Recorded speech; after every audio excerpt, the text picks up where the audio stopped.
Listo.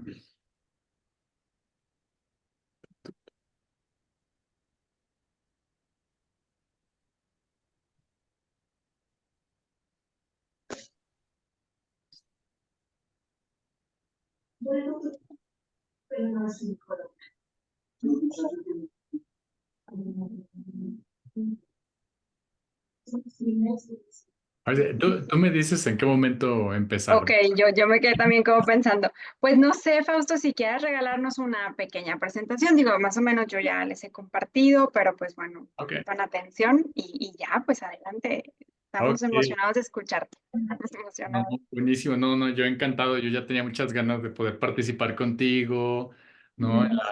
En la maestría, precisamente de terapia familiar, porque pues es nuestro mero mole. Y además de que participamos juntas en la elaboración de pues del libro, ¿no? De pensamiento de tercer orden. Entonces, pues eres parte de... Y pues yo creo que, pues, para presentarme, pues primero creo que sería propicio mencionar un poquito de qué hablamos cuando hablamos precisamente de interseccionalidad y cómo es una presentación a manera precisamente de una reflexión, ¿no? En torno a la interseccionalidad, que es, pues ahora sí que esta gran categoría, ¿no? Que tiene múltiples identidades que nos ayuda como para ubicarnos y para saber más o menos desde dónde estaríamos mirando la realidad. Por ejemplo, bueno, pues a mí me pueden decir Fausto, ¿no? Soy Fausto, soy una persona cis, homosexual, caucásico, que he tenido la oportunidad de estudiar tanto en universidades públicas como privadas, que me han ayudado bastante como para, pues, entender muchas cosas pues, de la realidad, ¿no? Voy a andar ahí silenciando a personitas, perdónenme, tengo el biopoder y entonces se cruzan como algunos ruidos, ¿no? Lo que a veces es medio complicado. Bueno, entonces, parte también de esta formación es de que estoy esperemos, meses ya de titularme del doctorado. El doctorado precisamente lo hice en la Iberoamericana, en investigación psicológica, y precisamente uno de los temas que más me han interesado es cómo incluir a las personas trans en los procesos pues, psicoterapéuticos, ¿no? Entonces, bueno, ya hablaré un poquito de ello. No lo sé, Monse, si quisieras como ampliar, compartir algo más también de tu propia experiencia cuando leíste el libro, ¿no? Que ahorita vamos a tocar un poco del tema de qué va el libro de pensamiento de tercer orden. Y claro, digo, yo estoy súper interesada en que nos compartas esta parte porque siento, y justo ahorita lo comentaba, como que perdemos de vista de repente, como que lo asumimos y asumo como sí, sí lo traigo presente, pero lo dejamos un poco fuera del setting, de ahí, en el proceso, cuando estamos ya trabajando.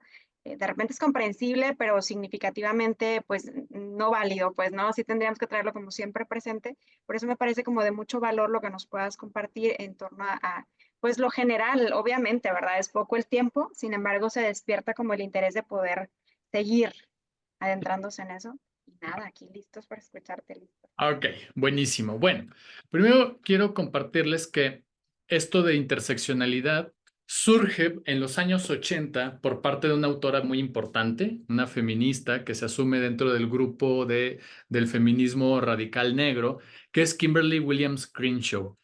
En los 80, Kimberly Crenshaw, ella escribe esta teoría de la interseccionalidad para poder tratar un tema muy particular, ¿no? Y el tema de la vida de las mujeres afroamericanas en Estados Unidos, ¿no?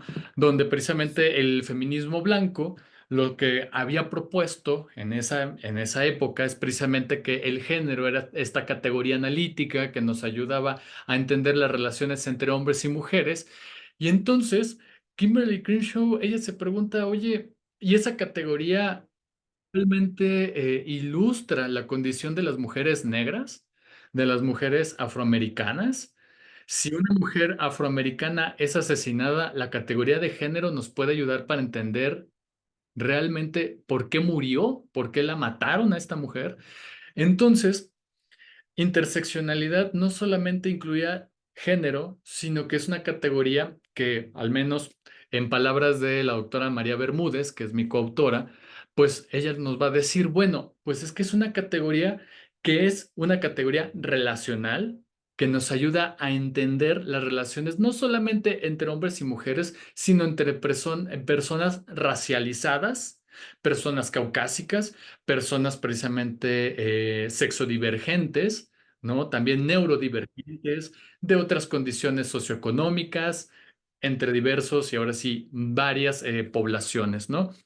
Entonces, en este artículo que sale en el precisamente 2014, ya es un texto que tiene 10 años, ahora imagínense, interseccionalidad sale en el 89 aproximadamente, pues bueno, pues lo que nos está diciendo es de que nos cuenta y nos puede dar una reflexión acerca de la historia y la evolución de cómo se ha pensado la situación de las personas que viven en estas condiciones de la materialidad, ¿no?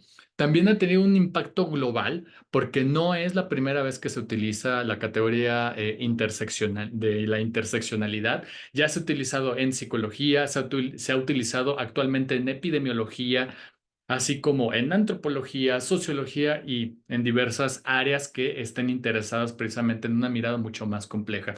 Y ustedes se preguntarán, bueno, ¿y eso qué tiene que ver con la terapia familiar sistémica? Bueno, si la terapia familiar sistémica, desde la óptica que tiene Paulo Bertrano, que nos está hablando que es sistémica relacional, nos está diciendo que estamos pensando en las relaciones que establecemos las personas.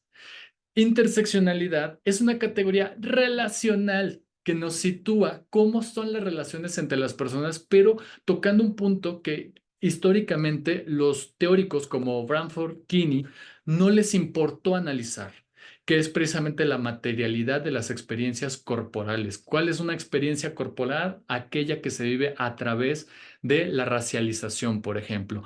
Aquella experiencia también que se vive a través de una orientación sexual distinta a la heterosexual. Entonces, aquí plantea un punto que le da un giro de 180 grados a lo que se concibe tradicionalmente con los teóricos de la terapia familiar, insisto, en Branford Kinney, por ejemplo, uno de los grandes autores del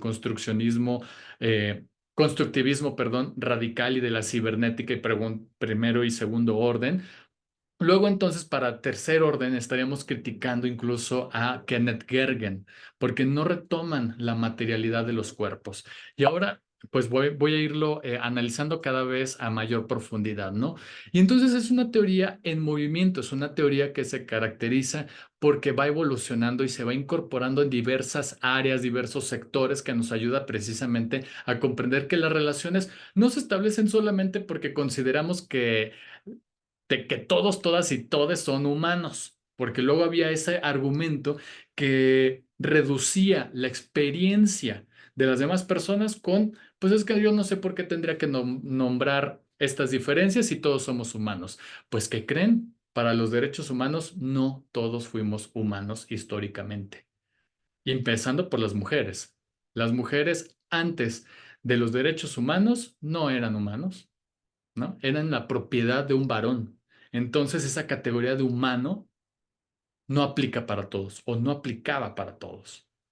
Entonces, precisamente interseccionalidad lo que hace es retomar lo que no se nombraba. Ujú.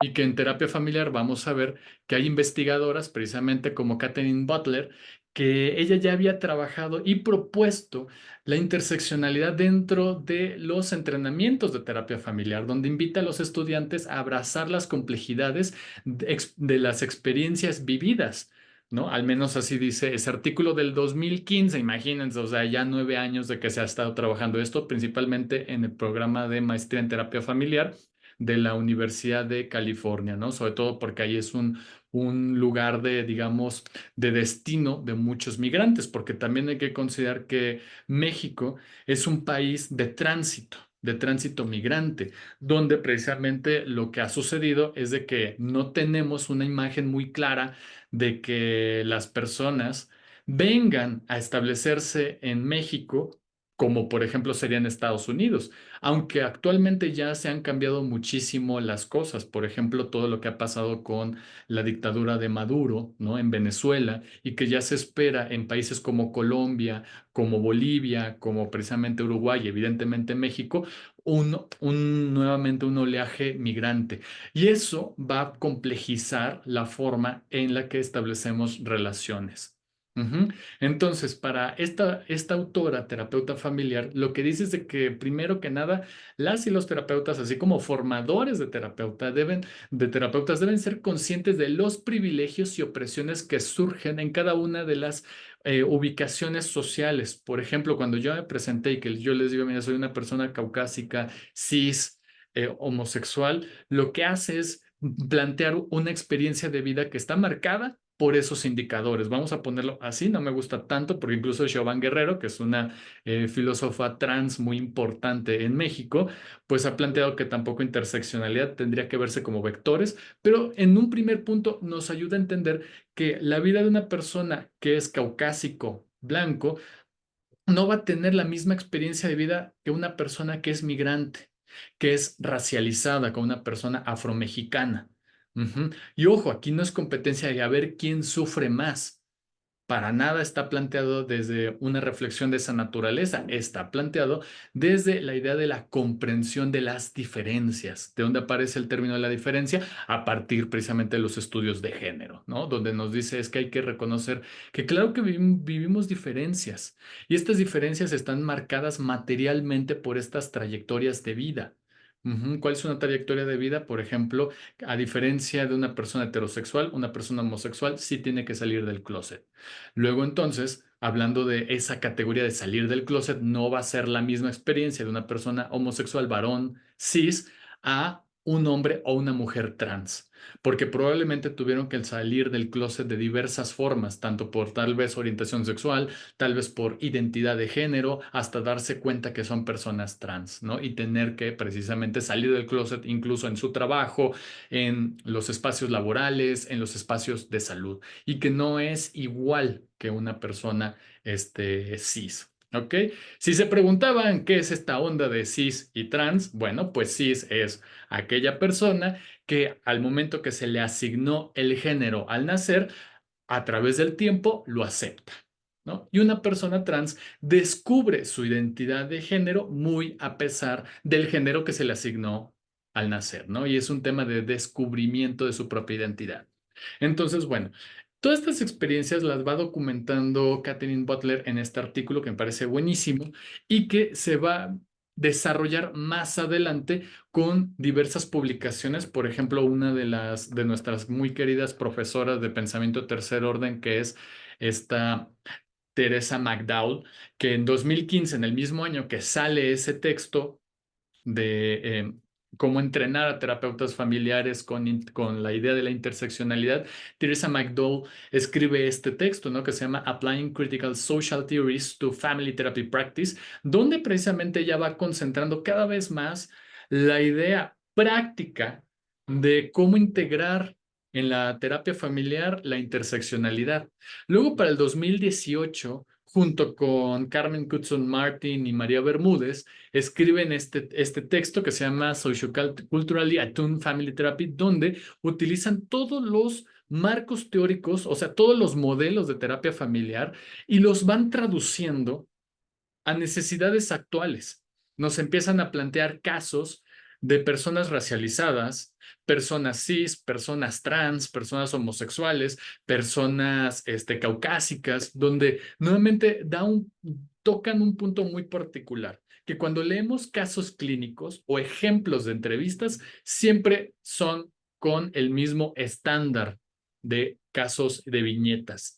Siempre es una persona cis, heterosexual, blanca, americana, que es poco probable que haya migrado. Y entonces ellas en sus ejemplos nos empiezan a ilustrar temas tanto de la diversidad sexual, de la diversidad migrante, de la diversidad precisamente racial que está en Estados Unidos, ¿no? Y me parece súper importante. Ya después, en el 2015, todavía no teníamos este contacto muy desarrollado tanto con las autoras como precisamente pues el enfoque que íbamos a estar trabajando en la UNAM. Parte de mi trayectoria es de que soy profesor definitivo en la UNAM.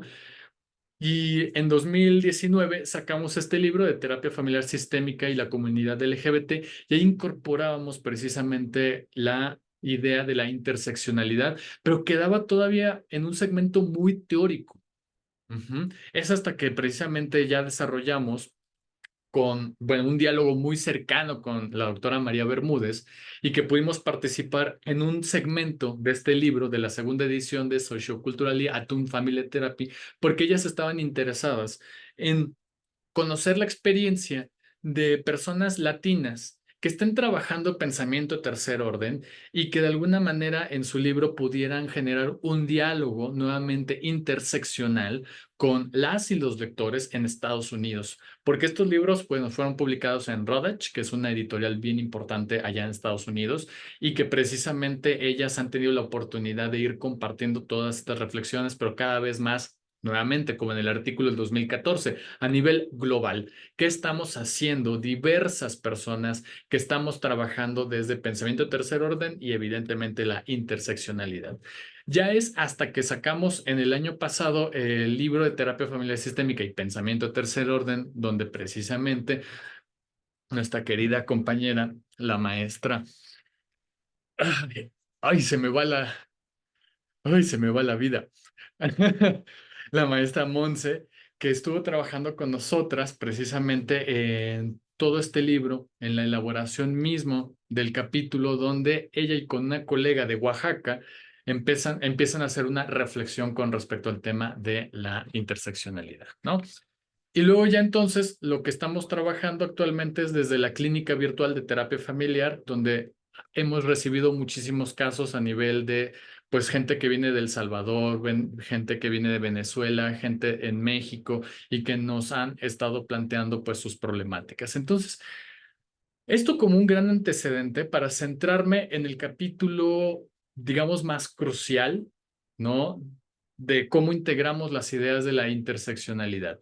Y este capítulo es el capítulo 9, que se llama Interseccionalidad, Multiparcialidad y Ética en la persona del terapeuta en la terapia familiar sistémica de tercer orden. Primero, para entender interseccionalidad, la palabra viene precisamente de la teoría de los juegos lógicos, ¿no? Principalmente lo que propone Ben Euler, que tiene que ver con los conjuntos. Una intersección es conocida como un conjunto o varios conjuntos que llegan en un punto en el que se conectan.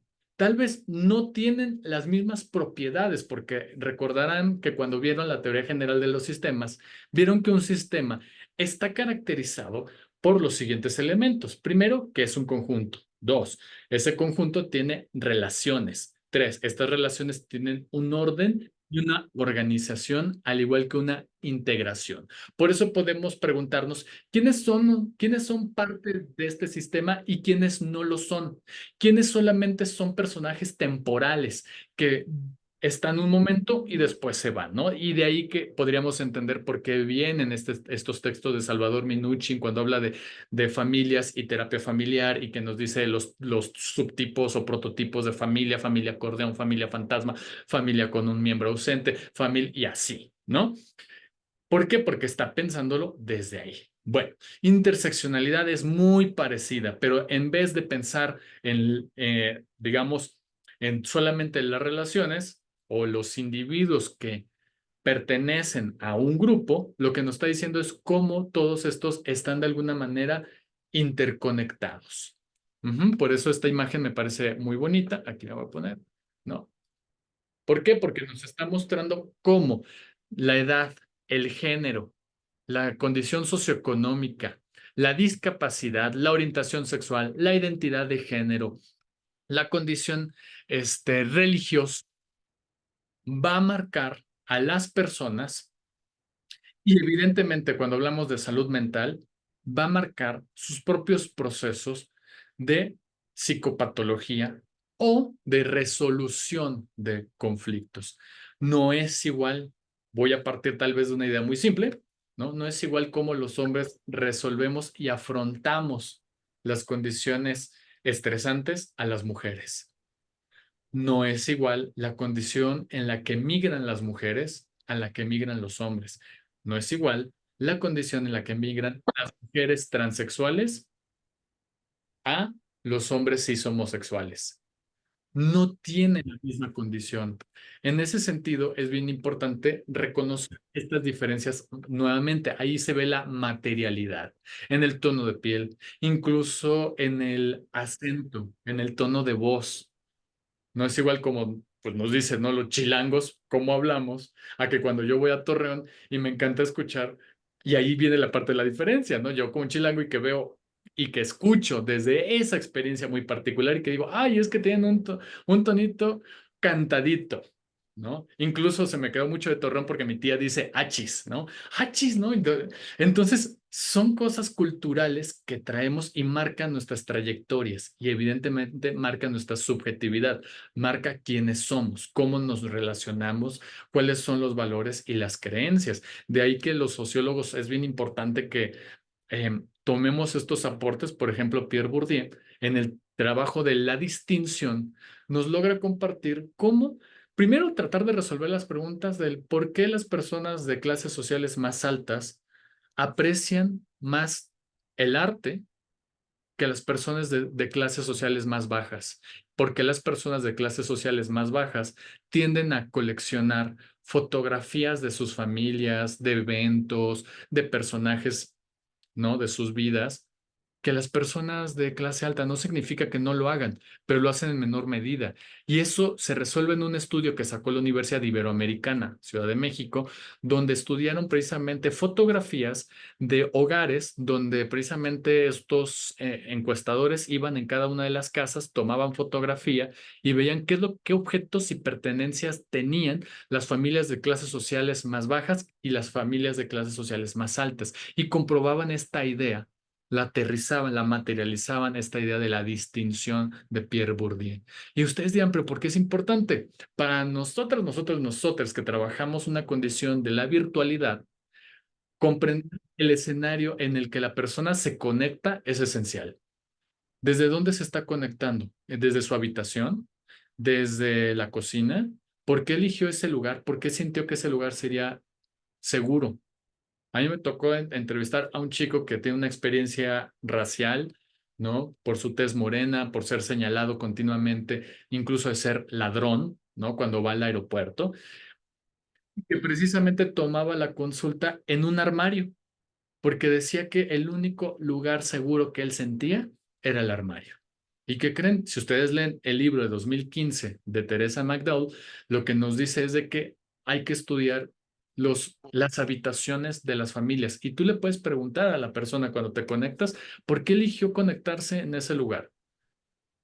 En este sentido, yo estoy en mi casa, yo estoy en mi, ¿cómo se llama? En el consultorio, porque tengo una habitación destinada para dar consulta. Doy 90% de consulta a nivel virtual, ¿no?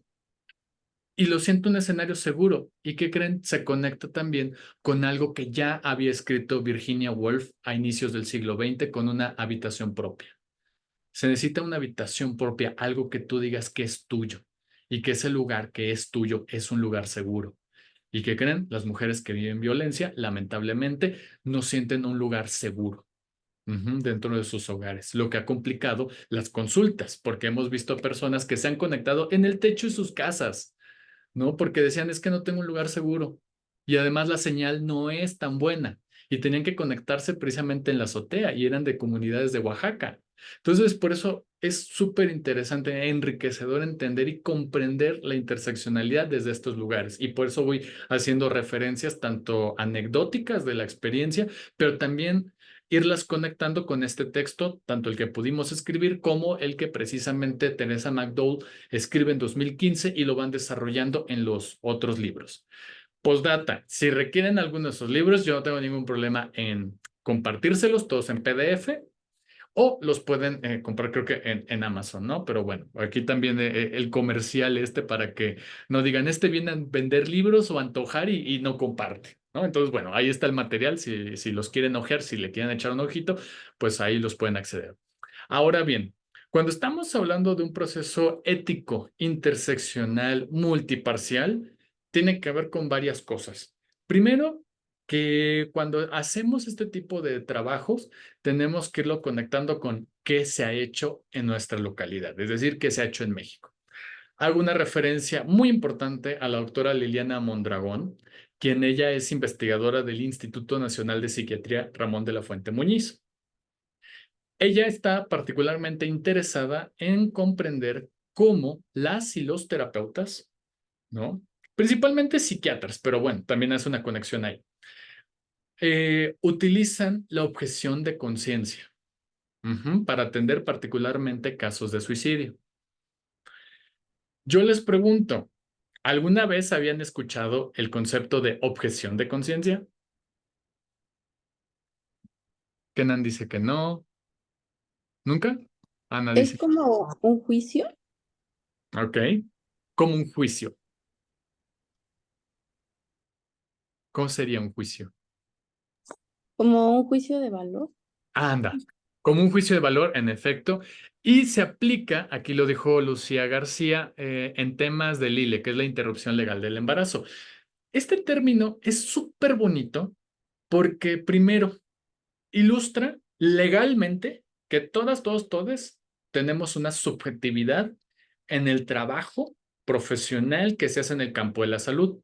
No nos escapamos las y los terapeutas. Segundo, la conexión entre la subjetividad y el entrenamiento en terapia familiar. En terapia familiar siempre hay un taller muy bonito, ¿no? Que comprende de la persona del terapeuta. Ajá, donde se hace el familiograma, de dónde venimos, exploramos nuestros valores, lloramos, reímos, nos abrazamos y todos contentos. En pensamiento de segundo orden siempre se quedaba en una experiencia de esa naturaleza, pero nunca escalaba en una condición de una responsabilidad legal de nuestra toma de decisiones, porque siempre lo dejábamos en una experiencia personal, de vida, de crecimiento colectivo, grupal y hasta ahí. Y no estoy diciendo que eso no esté mal, perdón, que no esté bien. El problema está de que no se logra conectar con una responsabilidad material dentro de lo legal. Es decir, yo puedo tener una experiencia que genera un valor muy particular. Yo puedo decir, bueno, yo soy de un grupo religioso. La interseccionalidad te dice, es muy chido que tú reconozcas que tengas una identidad religiosa, pero que también reconozcas qué situaciones te es complicado atender en tu consulta. Objeción de conciencia te da la oportunidad de decir, yo no podría atender personas con estas condiciones. Yo en una clase que doy en un seminario también de posgrado de terapia familiar, de pensamiento de tercer orden, lo que les decía es de que yo no puedo atender hombres generadores de violencia. Habrán otros colegas varones, cis homosexuales, cis heterosexuales, que sí les gusta trabajar con hombres generadores de violencia. Ahí está el doctor Cirilo Rivera de la Universidad Autónoma de Puebla, ¿no? Y lo quiero muchísimo y lo respeto muchísimo, pero en plática yo le digo, mi objeción de conciencia es de que yo no puedo trabajar con hombres generadores de violencia. Ujú.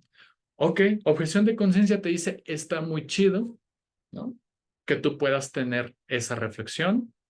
También tienes como esta condición de que te niegas a dar un servicio de esa naturaleza a este tipo de personas. Ok, pues está bien, ¿no? Legalmente tienes tú la posibilidad de ser objetor de conciencia en ciertas condiciones. Hasta ahí vamos bien.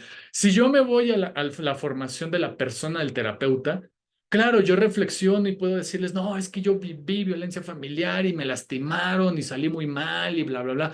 Vale, ¿no? En la persona del terapeuta, en estos tallercitos, nos abrazamos, nos reímos y todos contentos. Pero lo que nos va a decir Liliana Mondragón es, ok, hasta ahí va bien la cosa.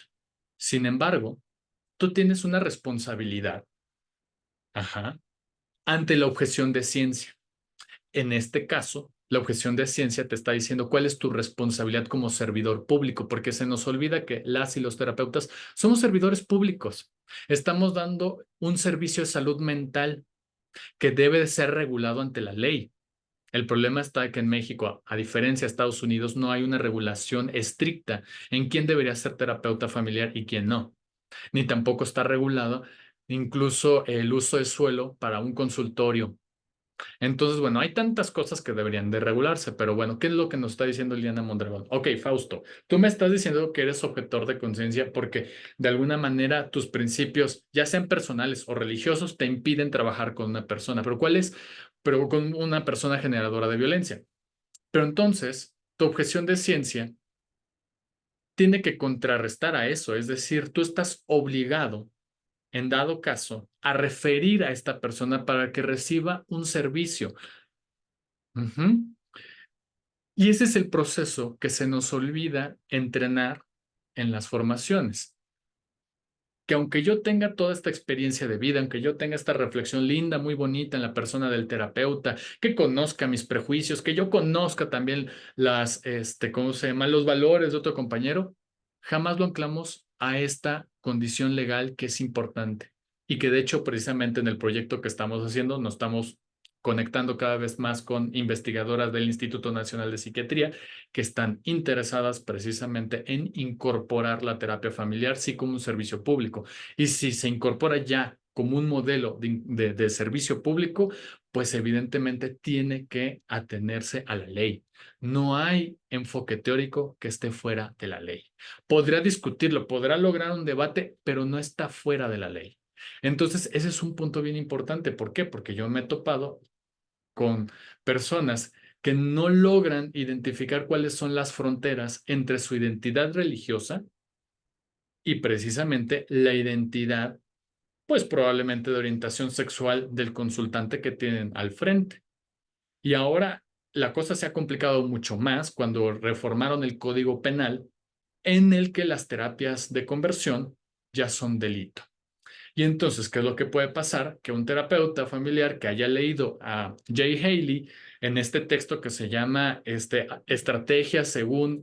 estrategias según Jesucristo, ¿no? Que utiliza Jay Haley para traer un ejemplo argumentativo acerca de cómo debe de utilizarse la persuasión positiva o la manipulación benévola en el espacio de la terapia estratégica y que esta persona va confundiendo digamos, la condición bíblica que está utilizando Jay Haley y dice, entonces sí puedo casi evangelizar.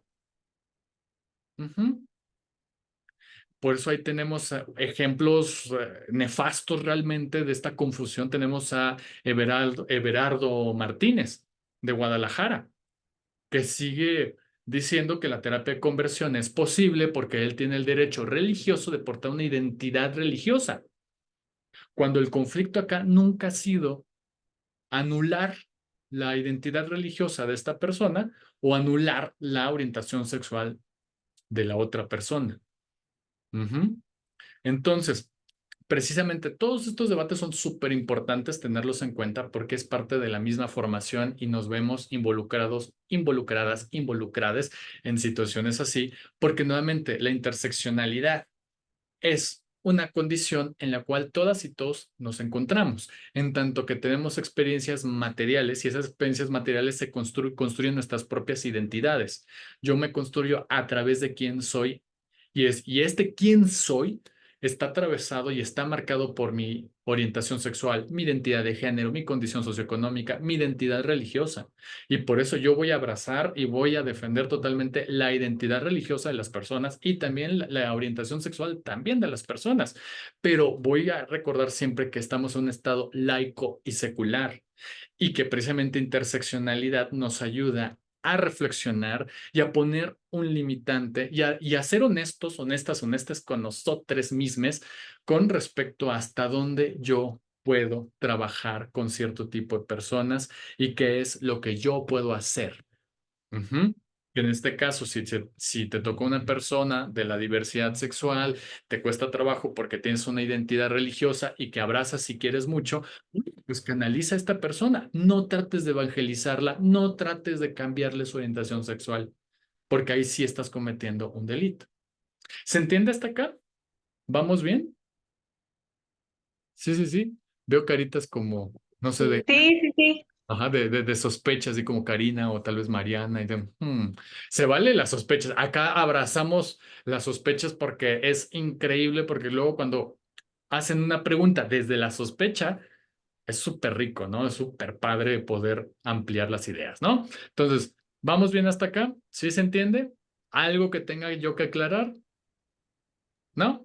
¿Vamos Todo bien? claro por aquí. Tenemos un glosario ya enorme, ¿no? Que vamos a ir haciendo poco a poco. Bueno, entonces, cuando les menciono, ay, escucho voces. Porque se va a despegar. Pues si ya te explica, ¿a poco no escuchaste? Oli, Fabi, El chavo di. ok. Bueno, estamos en vivo, todas estas cosas pasan. Por lo menos ya saben que no soy inteligencia artificial, que sí existo. Bueno, entonces, esto es bien importante. No, no te preocupes, Fabi, así pasa. Porque es investigaciones como esta que señalan precisamente el conservadurismo, ¿no? Que el conservadurismo de ciertos grupos apoyan precisamente las terapias de conversión. Y aquí hago este gran paréntesis porque también es súper importante hacer las distinciones siguientes, ¿no? No es igual la religión, no es igual mi vida religiosa, no es igual mi identidad religiosa al conservadurismo, a la extrema derecha. No es igual. Sobre todo voy a defender y voy a abrazar muchísimo. Yo quiero muchísimo a la Universidad Iberoamericana porque me dio la posibilidad de estudiar y en ningún momento, en ninguno, se me opuso el trabajar temas de la diversidad sexual. Y sí quiero aclarar eso porque luego me dicen, ah, pero ¿cómo? Si tú estuviste en una universidad jesuita. Sí, y a mucha honra y los abrazo y los quiero mucho. Pero sí es bien importante hacer estas aclaraciones, que no es igual. Ajá, la religión no es igual mi vida religiosa al conservadurismo a extrema derecha. Aquí en este estudio lo que hacen referencia es a la extrema derecha y cómo de alguna manera las ideas conservadoras son las que impiden el cambio y la transformación social. Ahora bien, ustedes dirán, bueno, nuevamente vamos a preguntarnos todo el tiempo, ¿y eso qué tiene que ver con terapia familiar? Bueno, acá va lo siguiente, ¿no? Porque en este momento pudiéramos decir muy tranquilamente, bueno, ya me siento un terapeuta progresivo de la cultura woke, que no es así, pero bueno, estoy haciendo un poquito, ¿cómo se llama? Estoy ironizando la situación, ¿no? Bueno, en terapia familiar desde pensamiento de tercer orden siempre nos va a importar rescatar los trabajos de mujeres latinoamericanas, eso se le llama pensamientos del sur. Y como pensamientos del sur, retomo muchísimo a una filósofa feminista, jurista, que es esta Diana Mafia, y que la hemos incorporado precisamente a estas reflexiones porque es bárbaro su análisis. En este momento pareciera que yo estoy hablando única y exclusivamente de el terapeuta familiar, ¿no? Estoy hablando tal vez entre terapeutas nada más y que nos importa la reflexión, la objeción de conciencia, tararana. Pero sigue la pregunta en ¿qué pasa si yo me topo con un consultante que por más que yo tenga la buena voluntad de explicarle qué es interseccionalidad, de compartirle que es complicado que uno tenga expresiones violentas hacia otra persona, no lo quiere entender? Y entonces ahí es donde entra Diana Mafia, muchas gracias, con una reflexión bien importante. Hay algo que se conocen como epistemologías de la ignorancia. Es decir, quienes nos dedicamos a la educación, todo el tiempo nos vamos a estar involucrando en procesos y en preguntas relacionadas a cómo es que las personas aprenden, cómo puedo hacerle para que mi grupo de chamacos estudien y aprendan más cosas. Y ella dice, ¿por qué no nos hacemos una pregunta al revés? ¿Por qué las personas no aprenden? ¿Qué condiciones, nuevamente interseccionales, les atraviesan para que no puedan aprender adecuadamente? Y eso se le va a llamar epistemologías de la ignorancia. Ojo, ojo aquí, no es con el propósito de señalar peyorativamente a alguien de ignorante. No, nuevamente, es de aclarar que hay personas que por procesos de vida y condiciones sociales se encuentran en una situación que no pudieron aprender o no entra la información. Y ahorita voy a hacer unos ejemplos. Por ejemplo, ignorancia intencional. Ella dice, hay una ignorancia intencional cuando alguien conscientemente no quiere saber más. Y les voy a poner el siguiente caso. ¿No les ha pasado que están trabajando con una familia donde hay un recién diagnóstico de cáncer a un familiar muy querido o hay un recién diagnóstico de VIH y la persona dice, ya no quiero saber más del tema, ni siquiera quiero escucharlo? Y es ahí donde dices, güey, no quieres saber más. Entonces es respetar su proceso, no quieres saber más. Igual, vamos a poner en otra condición tal vez más cercana. En el tema de las infancias trans, actualmente estoy trabajando con una familia, con una infancia trans, y que la mamá dice, quiero hacer todo lo posible para apoyar a mi hija, pero es que ya no quiero saber más, me siento saturada de cosas, saturada de qué es este término, qué es el otro, que mi hija me dice esto, que ya no le puedo decir en tal término, ya no quiero saber más. Pero más allá digamos, de sentirme ofendido, "Ah, ¿cómo es que ya no quiere saber más? ¿Cómo se atreve, ignorante?" No, acá lo que significa es, hay una ignorancia intencional, hay un proceso en que la persona se encuentra atascada de información y no puede recibir más por la interseccionalidad que la atraviesa a ella y a su familia. Ahí sí le metería un poquito en el juego discursivo de este gran texto de los italianos estos, que es Paulo Bertrano y creo que era Gianfranco Cecchin, que se llama Los tiempos del tiempo. Y voy a retomar una frase como célebre de ese libro, que está interesante, que dice, bueno, hay procesos que naturalmente se van a ir dando, pero solo si tienen el tiempo adecuado y que las personas reconozcan qué es lo que está pasando y qué es lo que están haciendo ellos, ellas a través del tiempo. Entonces, vamos a poner que todas estas ignorancias necesitan un tránsito en el tiempo. ¿Ok? Entonces, yo estoy escuchando a una persona así, aunque yo tenga mucho esta cultura de no, quiero ser súper progre, quiero difundir la palabra de la interseccionalidad. A ver, espérate, también hay que entender en qué proceso se encuentran las otras personas, no están en un tiempo adecuado para recibirlo. Y uno de esos factores es la ignorancia intencional. Luego ella dice, bueno, hay una ignorancia inconsciente. No confundamos, no se está refiriendo en el psicoanálisis. Lo que ella está diciendo es de que en esta experiencia la persona puede decir, yo no sabía eso. Ujú, me interesa saber un poco más. Incluso a mí que aquí me encantaría decir cuántas personitas están aquí en una condición de tal vez ignorancia inconsciente de "Ah, yo no sabía eso y quisiera saber más". Alcen la mano si quieren participar, si no, no pasa nada. Ok, está chévere. O sea, ahí hay un reconocimiento que digo, es que yo no sabía de este tema, me interesa saber más. Allí es donde en este proceso, ahí puedes trabajar padrísimo con las personas, porque si es que yo no sabía eso.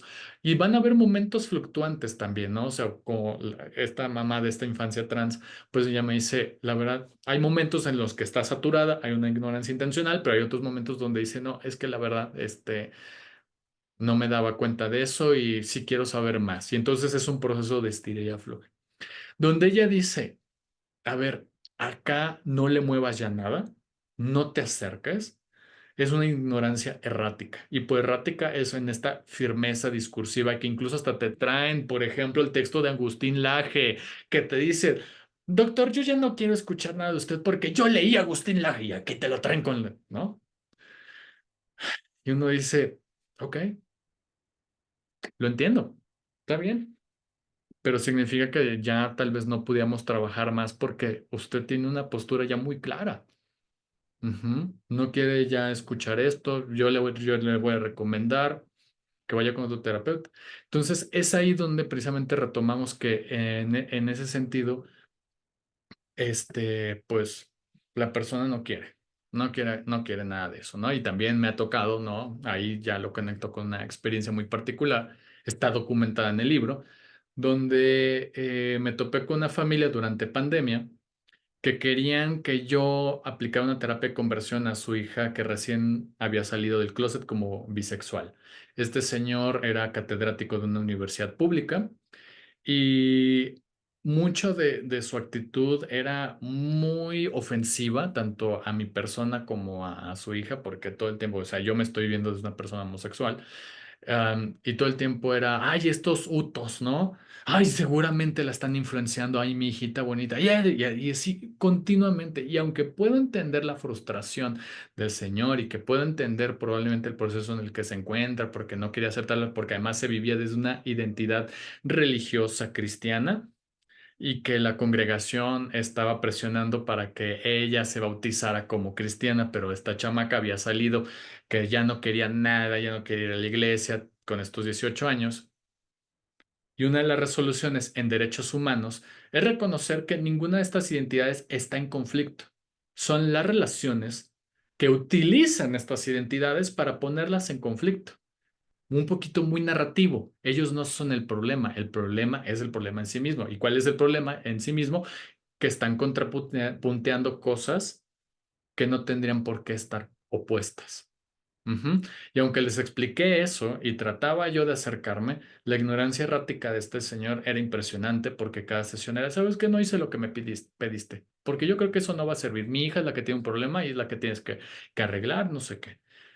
Entonces, continuamente avanzaban más las tensiones hasta que precisamente haciendo mi derecho, ¿no? Como objetor de conciencia, pero también como objetor de ciencia, es mencionarles, ya no puedo trabajar con ustedes porque yo ya me siento muy incómodo. Estar escuchando continuamente estos insultos me incomoda y además también saber que ustedes no están trabajando las tareas ni las intervenciones, se sienten cada vez más incómodos, no creo que yo pueda ayudarles. Así que les doy este informe donde menciono ciertos puntos de por qué renuncio a estar con ustedes en este caso, además de señalar lo siguiente. La reforma al Código Penal me está diciendo y me obliga a mí como sector público a denunciarle en caso que usted insista en que yo aplique una terapia de conversión, porque en ese momento preciso habían cambiado el Código Penal y yo dije, yo tengo todo el derecho de denunciarlo. Pero también le recuerdo que su hija ya no es menor de edad, es mayor de edad, entonces usted no tiene poder sobre ella. Entonces yo nada más le entrego este informe y pues que les vaya bien, ¿no? Y les entrego las direcciones del otro terapeuta al que puedan asistir, que hay una unidad que se llama Salud Mental y Género, y ahí lo canalice, ¿no? Y hasta ahí termina mi responsabilidad frente al caso. Pero lo que precisamente lo que nos dice Diana Mafía, ella más en un tono para el trabajo con activistas, ¿no? Decir es que también en el activismo hay la parte de la educación. Hay que recordar que hay personas que se quieren aferrar a estos términos de falta de conocimiento, a estas ignorancias. Y también está en su derecho estar ahí, porque si estoy aplicando la interseccionalidad para comprender, también me toca comprender eso. Y precisamente este modelo no está buscando para nada forzar a alguien, porque incluso uno de los señalamientos que siempre nos hacen es que ahí tú estás obligando a las personas. No, y por eso estos son nuestros argumentos, porque ahí detectamos hasta dónde puede entrar cierto tipo de información. Pero ustedes preguntarán en qué momento ustedes pueden meter todos estos conceptos, estas ideas. Ah, bueno, en una investigación que hicimos, precisamente revisando los expedientes de todos nuestros terapeutas, fue una revisión de aproximadamente 128 expedientes, donde siempre en cada sesión les preguntamos el uso de preguntas interventivas. Seguramente ya habrán visto este texto de Carl Tom, que es precisamente las preguntas interventivas como una forma de intervención, en el que él plantea una diversidad precisamente de cuestionamientos, de interrogantes que podemos hacer, él planteándose también desde la Escuela de Milán, haciendo una lectura a este maravilloso texto de Mara Selvini, ¿no? Que tiene que ver con la hipotetización, circularidad y neutralidad, ¿no? Donde precisamente al momento de darle nosotras una lectura, vemos la posibilidad de que en las preguntas hipotéticas se incorporen precisamente las ideas de la interseccionalidad, hipótesis interseccionales. Y es ahí donde se incorporan. Ustedes dirán, ¿en qué momento? Bueno, en ese estudio que hicimos detectamos que en la tercera y cuarta sesión, que en una hipótesis más amplia del sistema terapéutico, pudiéramos decir que es cuando se afianza más la relación terapeuta-paciente, donde ya dejamos de hacer preguntas más, digamos, en el orden exploratorio, en el orden explicativo, en de consideraciones, digamos, jerárquicas, ¿no? ¿Quién se enteró primero de esto que estás viviendo? Cuando tú platicas de esto, ¿qué piensa tu papá? Y entonces todas estas preguntas que ya las clasificamos, ocurren más en en las primeras dos sesiones, incluso tercera. Para la cuarta ya podíamos incorporar más hipótesis, incluso preguntas a futuro. Como por ejemplo en el caso de esta familia trans, ¿cómo te imaginas tú llevando tu relación con tu hija trans? ¿Cuánto tiempo te va a llevar poder comprender esto? ¿Qué necesitarías tú en unos meses para poder entender a tu hija trans? Pero eso, al menos desde el estudio que hicimos, solamente lo podíamos llevar a cabo hasta la cuarta sesión, ¿no? ¿Vamos bien hasta acá? ¿Se entiende? Sí, sí, sí. Digo, porque no veo muchas caritas, o sea, los veo muy chiquititos desde acá. Bueno, entonces, vamos que vamos. Ahora, em, sobre todo estos estudios, ahora vámonos a la parte de bioética, lo voy a decir muy rápido porque quiero que logremos un breve diálogo, ¿no? Con respecto a esto. Es de que, por ejemplo, y esto es más bien para formadores de terapia familiar, sobre todo quienes utilizamos cámara de Gesell. Yo en la actualidad, mi cámara como de Gesell vendría siendo precisamente el Zoom. Pero pues sí, digamos, escuela pública, infraestructura insuficiente, falta de recursos. Entonces, bueno, agreguen todas esas interseccionalidades que reflejan en la forma en la que podemos enseñar y vivenciar terapia familiar. Bueno, voy a conectarlo con la parte de uso de cámara de Gesell. El estudio que hace Stanley Milgram es sobre los estudios de la obediencia. Estos estudios sobre la obediencia, seguramente en algún momento de psicología general, en alguno de estos libritos mamotretos que pudieran haber leído durante la licenciatura, se toparon con este estudio, donde trataba precisamente de que invitaban a una serie de civiles, ¿no? Personas random, a que participaran y en esta participación supuestamente voluntaria los metían pues en una cámara de Gesell donde precisamente se veía que había una persona que primero las indicaciones era que van a tener como un interruptor y este interruptor lo van a tener que ir ejecutando en medida de las órdenes que daba fulano de tal, ¿no? Que era como el supervisor. Y es como este switch estaba conectado precisamente a otra persona que se veía en la cámara de Gesell, ¿no? Y esta conexión supuestamente generaba descargas eléctricas cada vez pues más intensas. El individuo participante del estudio veía cómo le hacía daño a la persona que estaba del otro lado. Pero no podían detenerse. Y aunque la persona del otro lado no recibía daño alguno, era un actor, muy buen actor, ¿no? Donde precisamente, o sea, ¿cómo se llama? Tenía contorsiones, mostraba como cierto dolor, cierta angustia y demás.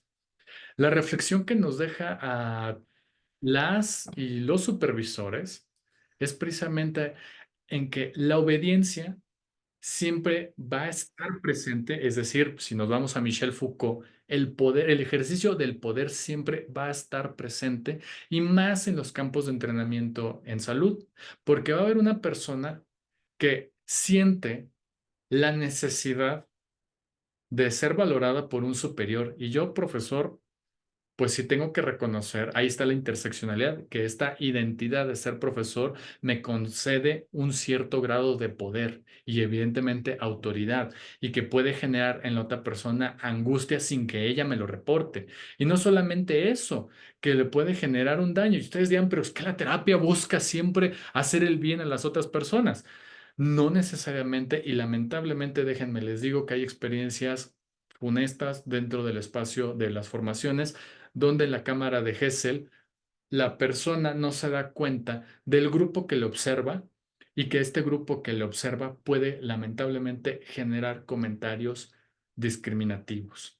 Y eso me ha ocurrido más en experiencias presenciales que en experiencias virtuales. ¿Por qué? Porque en la parte de la virtualidad Lamentablemente, yo no puedo enterarme de lo que están diciendo porque o tienen la cámara apagada, tienen el micrófono apagado o están presentes, están cocinando, están haciendo cualquier otra cosa, ¿no? Y que sería como una falta de respeto, pero también considerar las intersecciones, pero se supone que están en un espacio específico para el aprendizaje directo con paciente. Entonces, las investigaciones sobre la obediencia y la autoridad dentro del espacio formativo de terapia familiar tienen que ser reflexiones absolutas, ¿no? Porque nuevamente el profesor puede estar generando una sensación precisamente de opresión en el estudiante y nuevamente, ¡ay, qué exagerado! ¿No? Y tal vez esa expresión de qué exagerado, bueno, pueda reflejar una interseccionalidad ahí, pero no quita que no hayan casos de esa naturaleza, ¿no? Y que ya estamos empezando a documentar. ¿No? Eso es súper importante. Luego entonces tenemos otros estudios de bioética, por ejemplo, el de Robert Alan Humphrey, que es la observación directa. ¿Qué es lo que hizo este señor? Siendo un antropólogo de mitades del siglo XX. ¿Por qué tengo que hacer énfasis en mitades del siglo XX? ¿Qué es lo que ocurre en mitades del siglo XX en Estados Unidos, finales de la Segunda Guerra Mundial, inicios de la Guerra Fría? Pues que Estados Unidos está en un punto de interés absoluto para saber cómo son las familias, integrar la idea de salud familiar a través precisamente del modelo de mamá, papá y los hijos, instrumentalizando la terapia familiar como un medio para que la salud mental pudiese unificar esta idea de mamá, papá y los hijos. Por eso no se sorprendan que a Salvador Minuchin muchas críticas se le hicieron en la época, porque precisamente fomentaba que la estructura familiar ideal era aquella que obedecía al patrón de división sexual del trabajo. Papá se iba a trabajar, mamá se quedaba al cuidado de los hijos. Y esto lo podemos corroborar precisamente cuando llega a México en 1987 promocionando el libro, es invitado por el ILEF, el Instituto Latinoamericano de Estudios de la Familia, y haciendo la entrevista, el tema era una familia cuya hija había intentado suicidarse y entonces él le dice a la mamá, ¿por qué usted ha dejado de seducir a su esposo? Y luego le dice al señor, ¿por qué usted ha dejado de tratar como una reina a su esposa? ¿Y por qué usted deja el trabajo para ver a la chiquilla?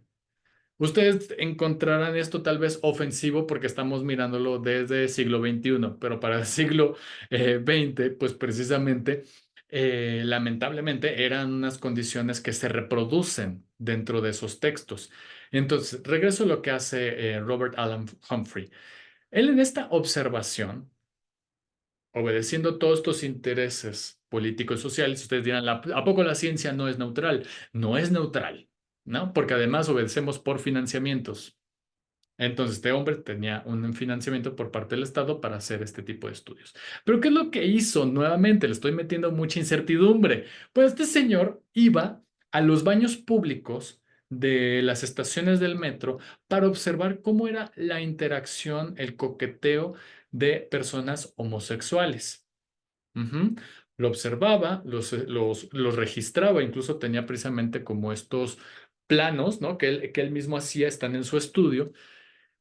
Y luego, después de haberlos observado, o sea, muy morboso y boyerista, bueno, uno es investigador porque también es boyerista, déjenme les digo, ¿no? Papi Freud no se equivocaba. Bueno, después de haber hecho eso, se acercaba con estos sujetos supuestamente participantes y les decía, si usted no me firma este consentimiento, yo lo voy a denunciar porque lo que acaba de hacer usted es un delito. Entonces me firma este consentimiento para que yo pueda utilizar los datos que yo observé y aparte usted me va a dar su nombre y su edad. A eso se le llama coaccionar a las y los participantes. Ujú. ¿Qué es lo que sucede en terapia familiar? Que puede llegar un momento en que podemos coaccionar a la persona. Ay, es que no tengo paciente. Y se me olvida decirle casualmente que va a ser observado por un grupo de terapeutas. La persona ya está dentro de la sesión, ya está dentro de la cámara de Gesell, y en ese momento se me ocurre decirle, ay, ¿qué cree? Hay unos terapeutas que van a estar observando, me firma este consentimiento. Eso se le llama coacción. Aunque pudiese ser algo que, ay, y se me olvidó y estoy pensando, no, pero le va a ayudar. no importa, estás coaccionando a una persona a participar en algo de lo que no estaba tal vez de acuerdo y que probablemente en la situación de necesidad y vulnerabilidad acepta la terapia. Ujú. Ustedes dirán, ¿en qué se parece? Tal vez escandalizados y escandalizadas tomándose las palmas en la cabeza. ¿En qué se parece? En que están coaccionando a una persona. No importa, acá era terrible porque las personas homosexuales en ese momento, 1965 aproximadamente, todavía no eran reconocidas como humanos, eran enfermos y era un delito en Estados Unidos. Se les podía encarcelar y más por toda la acusación que hizo precisamente este McCarthy, no Paul McCarthy, déjenmelo en paz, no tiene nada que ver con esto. Es un militar que se apellida McCarthy, no, Joseph McCarthy, perdón, donde precisamente este señor es el que une las dos ideas de que los homosexuales es igual a comunistas y desarrolla toda una búsqueda para despedirlos, enjuiciarlos, incluso deportarlos. Ujú. Y algunos, lamentablemente, los asesinaron. Así de grave fue la situación, por eso firmaban, porque estaban con la coacción. Ujú. No tenían de otra. Ujú. Entonces, interseccionalidad nos ayuda a reflexionar sobre todos estos hechos históricos, porque además les voy a decir otra cosa. Terapia familiar, cuando se funda nuevamente, mitades del siglo XX, finales de la Segunda Guerra Mundial, inicios de la Guerra Fría, no es hasta en los ochentas cuando incorporamos en terapia familiar el pensamiento de segundo orden por las presiones que se dieron a nivel internacional y además de todas estas cosas que estaban ocurriendo en el sector de salud. Ujú. Porque no existía la bioética y la bioética se configura ya formalmente en Estados Unidos para la vigilancia y la práctica médica hasta 1980. Ujú. Habían el código como el código de Helsinki o había el código Nuremberg, ¿no? Con el que precisamente enjuician a Adolf Eichmann, pero hasta ese momento no había nada de esto. Por eso las y los terapeutas libremente estaban escribiendo. Hasta Mara Selvini en Crónicas de una investigación que lo publica Matteo Selvini cuando ella ya fallece. La verdad, ya no sé si lo hizo con intención de, no sé, de mejorar la imagen de su madre, pero la terminó quemando terriblemente porque publica en Crónicas de una investigación, o sea, un librote así, y yo porque era fan, o sea, la saga Mara Selvini me la chuté para la tesis de la licenciatura, es impresionante, se las recomiendo, pero cuando tengan tiempo y estómago para aguantar. Bueno, en Crónicas de una investigación, Mara Selvini se ve evidenciada por Mateo, su hijo, porque ella deja en claro cuáles eran sus verdaderos motivos de acercarse a la escuela estratégica y dejar el psicoanálisis, porque ella dice, es que en mi método yo debo de aceptar que se me murieron 5 pacientes que vivían con anorexia. Y entonces yo quiero buscar otros métodos, pero sí con una simpleza, ¿no? De que y claro, o sea, tendríamos que preguntarle a la pobre cómo se sentía, ¿no? Pero, o sea, en ese escrito dice, afirma, se me murieron 5 pacientes por esto y lo otro, no hice esto, y entonces empieza a confesar una serie de iatrogenias que ella cometió.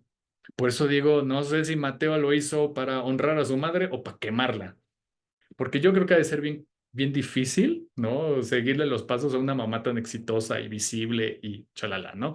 Pero bueno. Pero también es una mujer de época. Ella es producto precisamente de esto que les digo, ¿no? Cuando Mateo, nuevamente, ese libro es fabuloso, nuevamente, si pueden y lo ven ahí en baratijas, cómprenlo, es una belleza en cierto sentido porque aprendemos de todo esto, porque ella viene de una familia que aunque tenían dinero, no querían que fuera médica, querían que estudiara otra cosa. Y entonces ella se aferra a estudiar medicina, estudia medicina, le empieza a interesar la anorexia porque durante la Segunda Guerra Mundial a ella le toca ver cómo ya se está restaurando Italia, pero ¿por qué habían pacientes que se negaban a comer? Y entonces ahí veía los métodos coactivos. Ujú. Y ella es donde aprende a coaccionar a las familias. No está ese término ahí, pero sí empieza a sospechar que es un método viable para estas pacientes. Lo descarta y es ahí cuando entra precisamente a la escuela estratégica del MRI, ¿no? Bueno, todos estos acontecimientos para que pongamos contexto y podamos entender por qué no se aplicaban principios bioéticos, porque no existían, existen hasta los 80 tras la caída del muro de Berlín, porque fue impresionante la caída del muro de Berlín que separaba Berlín occidental de Berlín oriental. ¿Por qué es importante esto? Porque lo retoman precisamente terapeutas narrativos para hablar del rompimiento de las grandes narrativas. ¿Cuál es una gran narrativa? La prosperidad, la promesa civilizatoria, y ahí retoma Bruno Latour, ¿no? Que había esa situación dentro de ese contexto. Por eso les digo, la caída del muro de Berlín, muchos historiadores lo retoman como el inicio de la posmodernidad, de retomar las historias particulares, porque entre ellas habitaba tanta injusticia, tanta falsedad por parte de quienes nos tendrían que haber cuidado, que era la parte del Estado. Y no fue así. Entonces, precisamente se privilegian las historias particulares y se trata de cuidar, ¿no? Tanto el sentir del terapeuta, porque ahí ya aparece la idea del sistema terapéutico y la influencia del observador en lo observado. Entonces, porque empiezan a incorporar estas nociones, estas reflexiones de la bioética, provenientes de un acontecimiento mundial importante, que si querían saber otros elementos más importantes también, fue precisamente que un año antes, 1985, es lo que ocurre en Chernobyl con el reactor número 4 en Pripyat. Entonces, todos estos acontecimientos se van juntando para precisamente notar que hay una gran falsedad por parte de los estados hegemónicos, uno de ellos la Unión Soviética. ¿Por qué es importante al día de hoy? Porque precisamente tenemos estos problemas de la invasión de Rusia a Ucrania. Porque Putin dice que eso es lo que le motiva unificar otra vez a la Unión Soviética. Bueno, todo esto nos tiene que interesar porque claro que nos impacta, claro que impactó la terapia familiar en el pensamiento de segundo orden, en incorporar unas reflexiones bioéticas, pero para pensamiento de tercer orden los materializamos en responsabilidades eh, legales que tenemos, tanto como formadores, por eso pongo estas situaciones, como precisamente como prestadores de un servicio público y tercero, también de reconocer que las personas no necesariamente van a estar dispuestas a escucharnos porque viven sus propios procesos interseccionales. ¿Se entiende hasta acá? ¿Vamos bien? No ¿cómo se llama? Porque una vez un profesor me dijo, Fausto, eres un atorrante. Y yo, no sé dónde tomar esa, pero me la apropio como mi identidad, soy un atorrante. Bueno, disculparán ustedes. Pero entonces, ¿vamos bien? Dice Delta Karina, sí, todo claro. ¿Seguras? Voy a hacer un examen.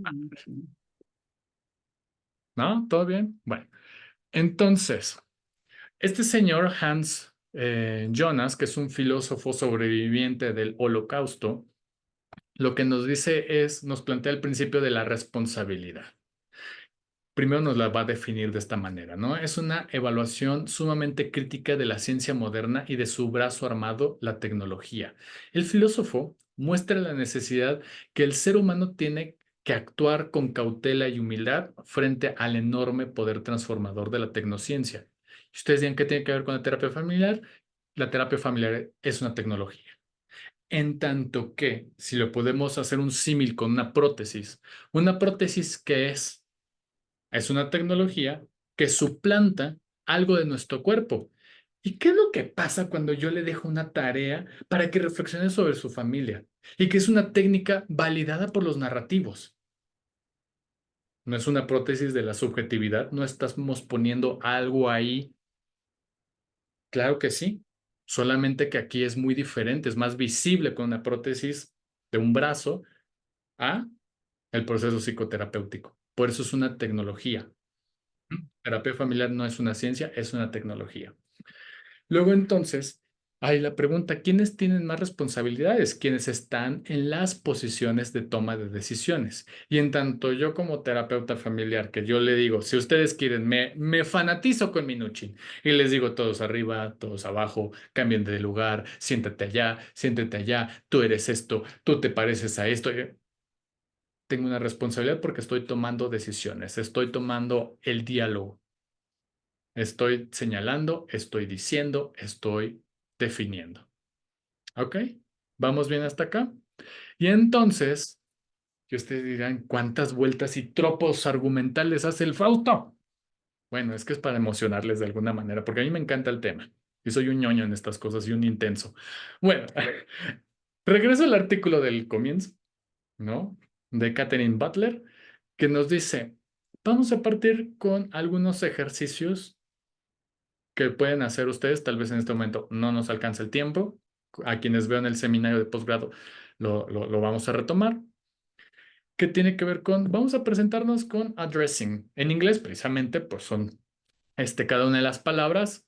Tiene que ver con lo siguiente, hablar de nuestra edad, nuestro desarrollo de alguna discapacidad, como por ejemplo la pérdida de la visión o que tuve algún accidente y ahora no camino bien, cojeo, ¿no?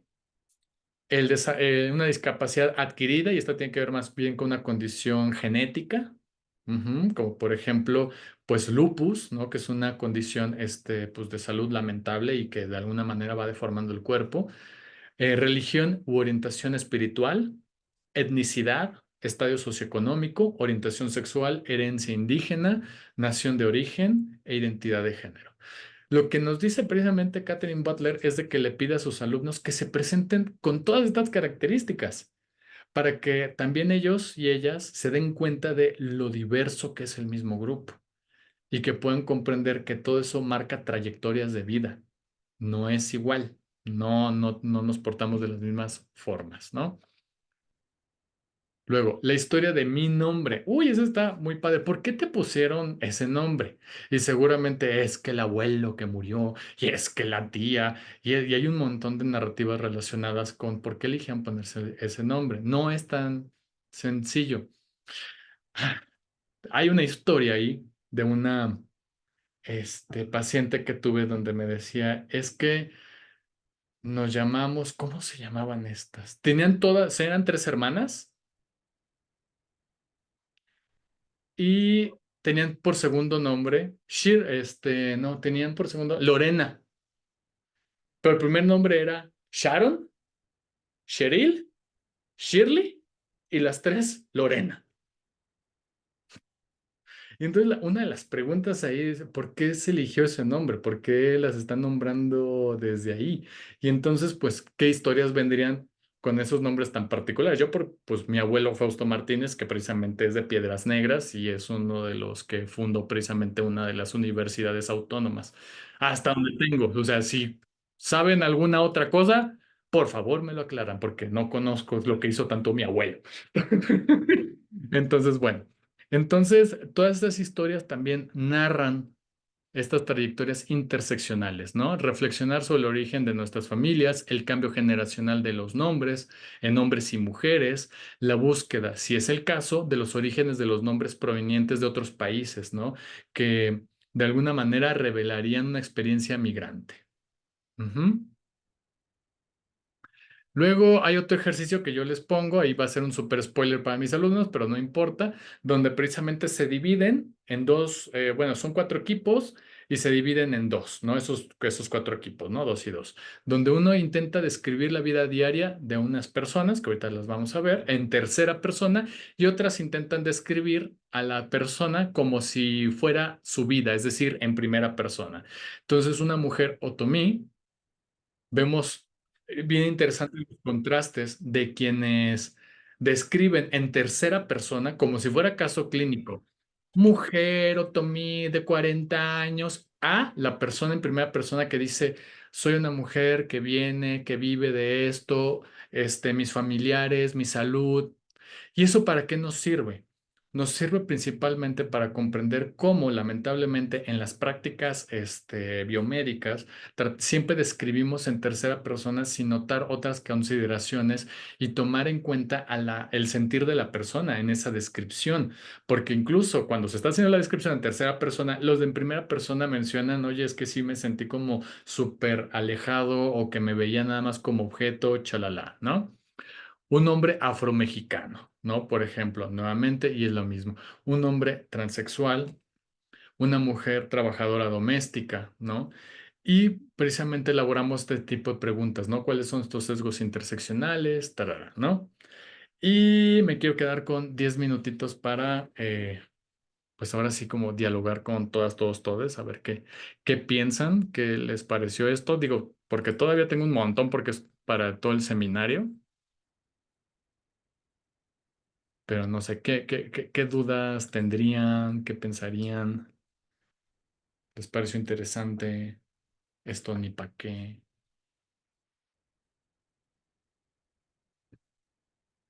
Digo, no se amontonen. Así.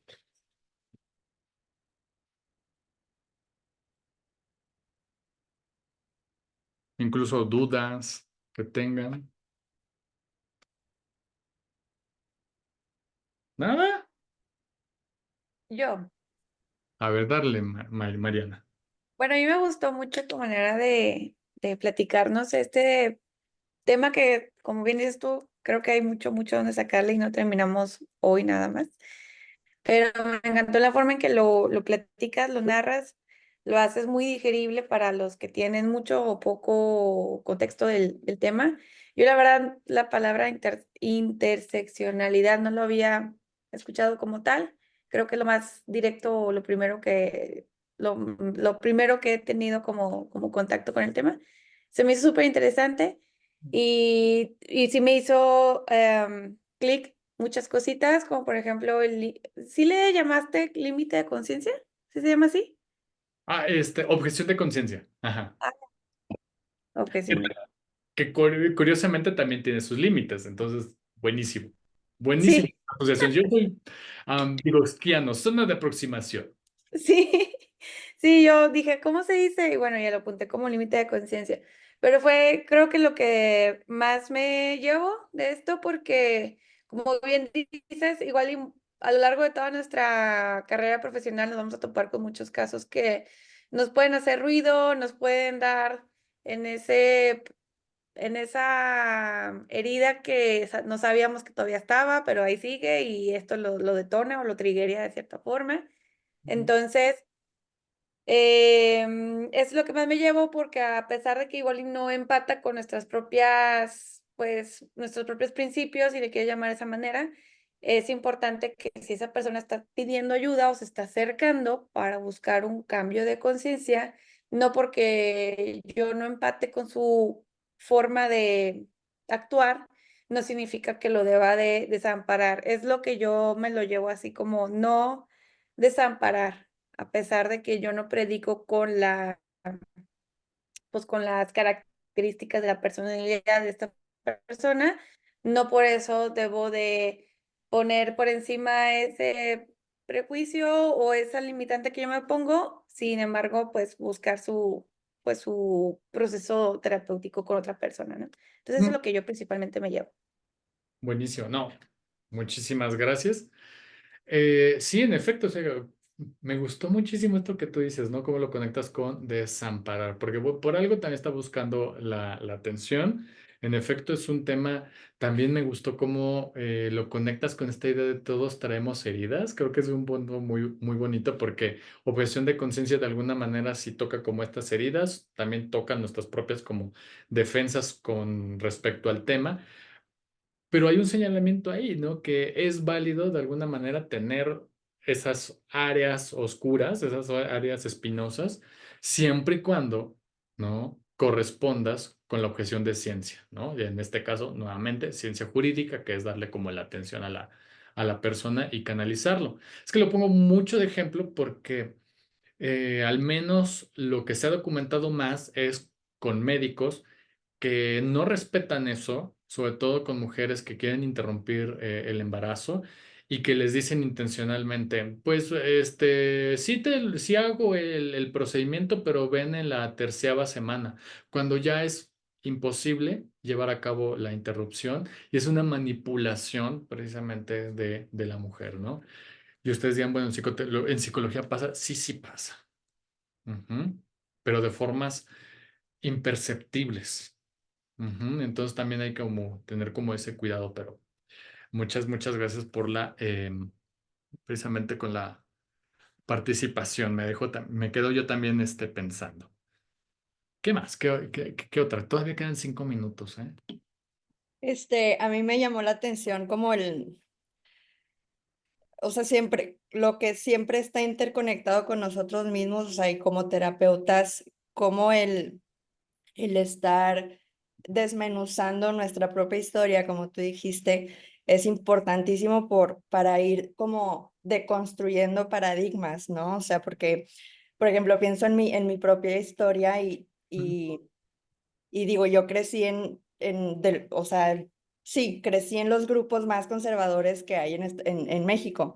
Entonces, claro, ha sido un trabajo impresionante y ha sido un trabajo como, pero esto le dio un punto muy, muy importante porque es el abrir, es el de construir y sobre todo es el ser lo más éticos y profesionales posibles sin olvidar como la parte empática de la otra persona, la culturalidad de la otra persona.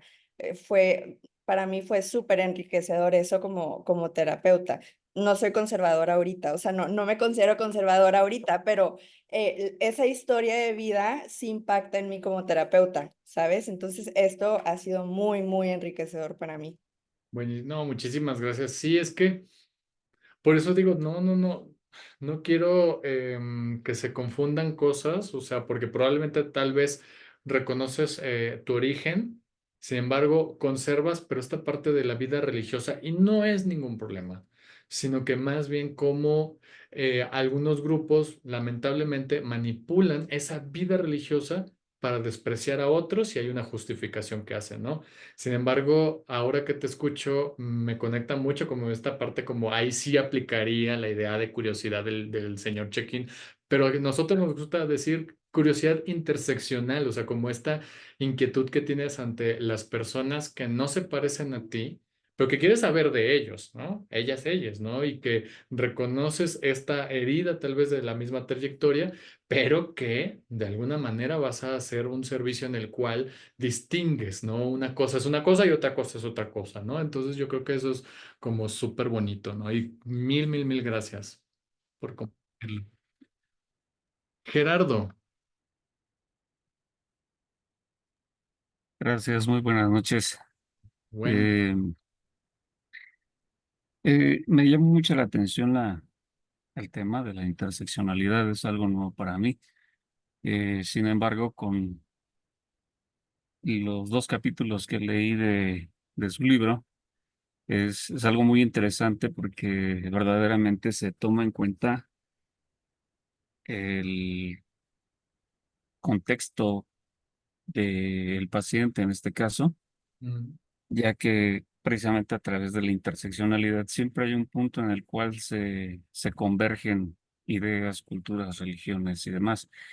Dentro del caso de la terapia, eh, hay un código de ética que se menciona, creo que nos lo mencionaron desde el primer semestre de la licenciatura, el mm, código de ética.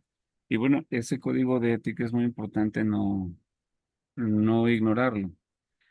Sí es cierto, como servidores públicos nos vamos a encontrar con gente de todo tipo y eh, tomando en cuenta ese código, pues es importante siempre respetar a la persona que se acerca a nosotros. ¿Por qué? Porque está buscando una ayuda. Está mm, buscando una ayuda y esa ayuda que podemos darle tiene que ser siempre objetiva, tomando en cuenta sus creencias, sus costumbres, sus tradiciones, eh, su origen. Ahorita mencionaba de un ejercicio de preguntas. Se me mm, hace muy interesante. ¿Por qué? Porque finalmente o sea, hay una pregunta que dice eh, origen étnico. mm, Pues tal vez yo no sea, eh, yo no pertenezca a ninguna cultura indígena. Sin embargo, si hago búsqueda de mi árbol genealógico, mi abuela mm, materna era indígena de Sinacantepec de Toluca mm, y mi abuelo materno era criollo español de aquí del Distrito Federal. Sus wow, padres eran españoles, él nació aquí, ¿no? Entonces, de ahí también traemos bueno, tal vez no sé cómo se le llame, eh, pero algo debe influir ahí en el actuar de nosotros actualmente, ¿no? Algo, eh, no sé si genético, no sé si cultural, pero finalmente algo se refleja de la vida de nuestros ancestros en la actualidad, en nuestra vida cotidiana, ¿no? Claro. Y pues sí, verdaderamente mm, es una conferencia muy interesante y muy valiosa, No, te agradezco. ya que nos llevamos muchos conocimientos y muchos conceptos nuevos. Muchísimas gracias. No hay por qué en lo que les pueda echar la mano, yo es súper encantado. Nada más para ir también cerrando poco a poco, que ya ven que el tiempo se nos va. Nada más me gustaría decir algo con respecto al código de ética lamentable de psicología, que yo entiendo qué bueno que de corazón lo tengamos en mente, pero lamentablemente no tiene una vinculación legal, ni la Sociedad Mexicana de Psicología le ha interesado que tuviese dientes legales. Entonces el código de ética se queda como una muy buena intención y lo que deberíamos de hacer es más bien como obligar, ¿no?, a legisladores a que regulen la práctica terapéutica para evitar un montón, como por ejemplo la babosada que recién pasó del menso este de Adrián, no sé qué, ¿cómo se llama? De la Casa de los Famosos. Ay, Dios mío, o sea, que dices, y como él hay muchos, lamentablemente, ¿no? Entonces, ándale, Adrián Marcelo, gracias, Brenda. Pero bueno, ya tendremos espacio para quemar gente. Tenía ahí la mano alzada Diego Ramírez, no sé si sigue ahí o sigue interesado, y después darle la palabra a Uriel Guzmán, para que vean que sí estoy al pendiente, ¿eh? Que no digan que ando ahí censurando a la gente, ¿no? ¿Ya no está? Dijo, ya no quiero nada. Sí está, pero se me hace que no se escucha. Ah, ¿Me ya. escuchas? Y ahora sí, Diego. Sí, muy bien. Con el concepto como tal, pues yo lo traduzco quizás como a podemos vivir o padecer las mismas diferencias o injusticias estructurales, pero las manifestaciones de las injusticias terminan marcadas o definidas por nuestros rasgos o nuestras diferencias particulares. Por ejemplo, me pongo a pensar, las mujeres viven violencia, pero es diferente la violencia que vive una mujer indígena a la violencia que vive una mujer quizás de ciudad o una mujer blanca, o sea, como estas diferencias o la injusticia o el tipo de violencia que puede vivir una mujer trans, digamos, como yo me quedo Buenísimo. por ahí, nos juntamos en el padecimiento de la experiencia injusta, para darle un concepto, pero esa diferenciación de lo injusto a partir de quiénes somos, eso como la traducción que hago, tal vez equivocada, y una pregunta respecto a la objeción de conciencia que mencionabas, a los hombres generadores de violencia.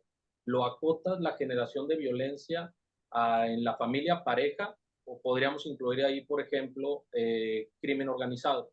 Hombres que tengan un negocio, que tengan una forma de vida, pues que genere violencia, pero tal vez más estructural o de otra manifestación que la violencia en la pareja o en la familia.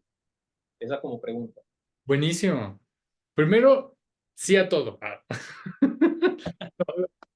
No, me encantó porque creo que fue muy claro cómo de alguna manera conectas, sí, las violencias estructurales que todos y todos podríamos vivir, pero que estas de alguna manera se materializan en intensidades distintas dependiendo precisamente cada quien, ¿no? Vamos a ponerlo así, me encanta, o sea, eso es.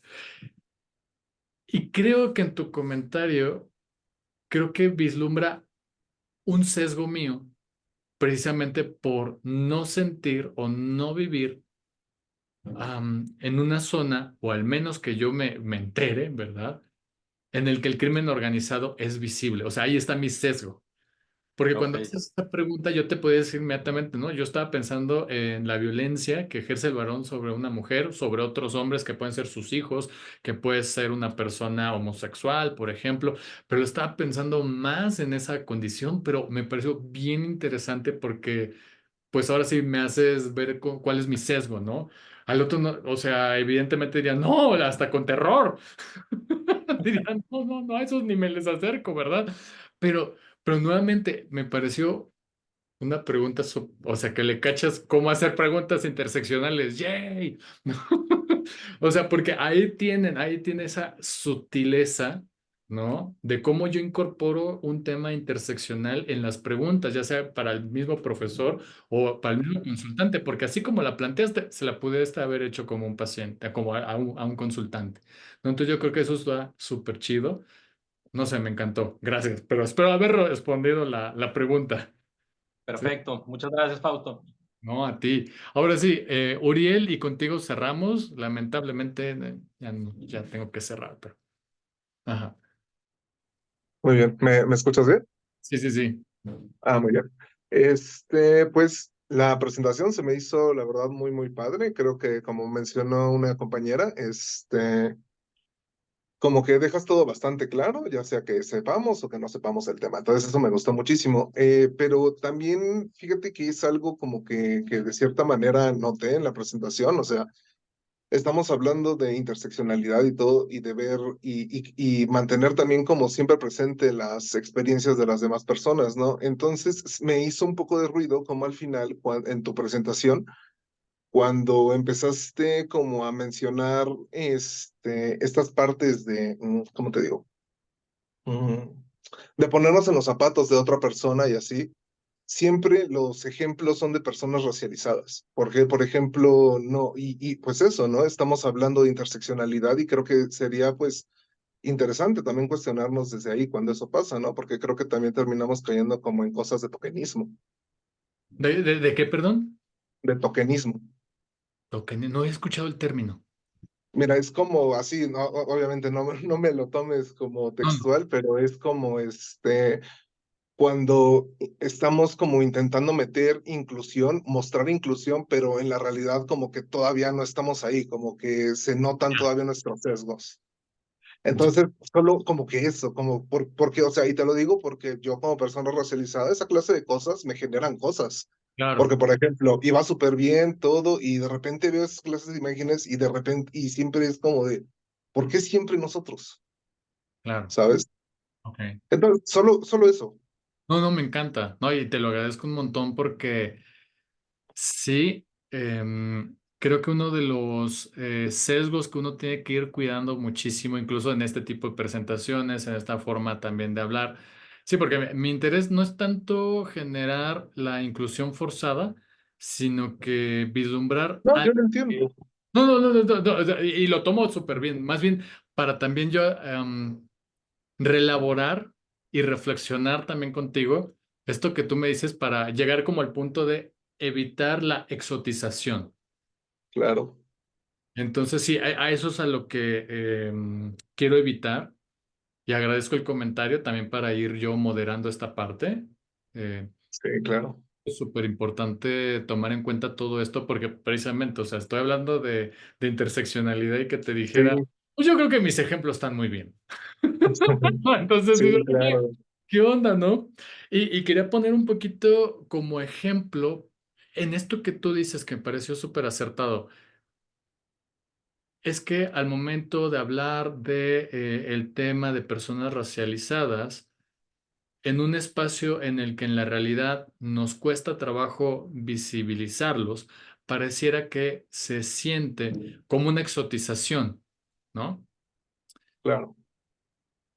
Y es que como en México como tal, los apartheid que se han tenido se quedan totalmente invisibles, como por ejemplo todo el caso ¿cómo del campo algodonero, lo que pasó precisamente en el Estado de México, que no me acuerdo del estado, no me acuerdo. Ujú. Pero bueno, en todo este tipo de situaciones, lamentablemente se invisibiliza. Entonces, más bien ahí incluso te pediré amablemente que me hagas como tus sugerencias, ¿no? Para evitar una exotización, sino que más bien como llegar al objetivo que es visibilizar la situación, porque en efecto, o sea, los textos, todos, nunca se tiene como una verdadera inclusión, sino que siempre estamos hablando Claro. pues, de ejemplos de gente blanca que tiene dinero para ir a terapia, ¿no? Entonces, bueno, sí, ahí te lo encargo, ¿no? Que me escribas, Sí, no sí, sé, sí. contacto? ¿Eres de los grupos de la UNAM? ¿O Sí, estás- me parece que es la de procesos socioculturales, Ah, bueno, 305. la 305. Buenísimo. Entonces, ahí me escriben. Alguien preguntó sobre la parte de las constancias. Sí, escríbanme, mándenme un correo, yo hago la lista y se las emitimos. Igual al grupo precisamente de la maestra Montserrat para que precisamente también pues se lleven pues este reconocimiento, ¿no? Por su paciencia, su escucha tan noche. Les agradezco un montón. Bueno, Montse, Gracias. Eso era todo. a ti, gracias. Te cedo el micrófono. Bueno, pues agradecerte. Yo sé que te correteamos porque es como mucho para tan poco tiempo, ¿verdad? La realidad es que sí, pero yo siento que nos das como un parteaguas bastante interesante desde todo lo que hablas de las objeciones, de la ignorancia, ¿no? Como ir dándonos cuenta precisamente que estos sesgos existen y que los vamos a seguir teniendo. Y te agradezco mucho como toda tu cercanía, también como esto de escuchar y decir, bueno. Fíjate, qué interesante que me traes esto, ¿no? Y darnos cuenta como siempre podemos estar como mejorando. No, muchísimas gracias a ti, Fausto, y pues sí, ahí seguimos pues en comunicación y en contacto, muy agradecida y pues, en fin.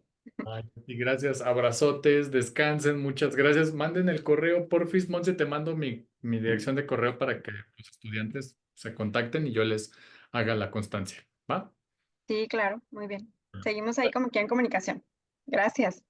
Bye, Gracias. cuídense. Gracias. No cierro. Ay, Buenas gracias. noches. Gracias.